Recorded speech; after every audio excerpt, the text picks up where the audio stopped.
বাংলাদেশের মানুষ বলে বারিশা হক নাকি বাংলাদেশের প্রথম আইফোন 16 ইউজার এবং তার আইফোন 16 ব্যবহারের জন্য নাকি 70% সেল বৃদ্ধি। Seriously bro?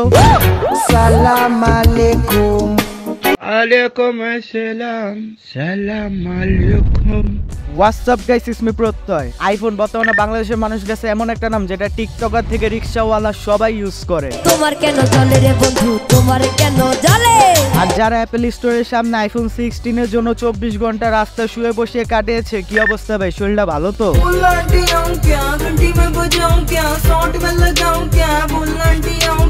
মানে ভাই কি একটা সামান্য ক্যামেরা বাটন পাওয়ার জন্য যাত্রা শুরু করছে। আর এদিকে বাংলাদেশের মানুষ সমালোচনা লাগিয়ে দিচ্ছে বারিশা হক নাকি বাংলাদেশের সর্বপ্রথম আইফোন 16 ইউজার।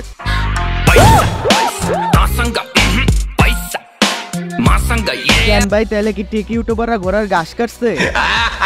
শুনো মিস বারিশা, বাংলাদেশে এমন কিছু বিলিয়নিয়ার আছে যারা তোর আইফোন 16 প্রো ম্যাক্স এর পুরো শোরুম কিনে ফেলার অ্যাবিলিটি আছে, কিন্তু তোর মতো শো অফ করার মেন্টালিটি নাই। হয়তো এদিকে ক্যাপশনটা ভুল দিয়ে দিয়েছে। এখানে লেখার কথা ছিল রাতের বেলা বিছনা ভিজে টাকা কামি অবশেষে আইফোন 16 প্রো ম্যাক্স এর মুখ দেখতে পারলাম। আর রাতে দেখা হবে আইফোন 16 প্রো ম্যাক্স এর ইমো এইচডি কলে।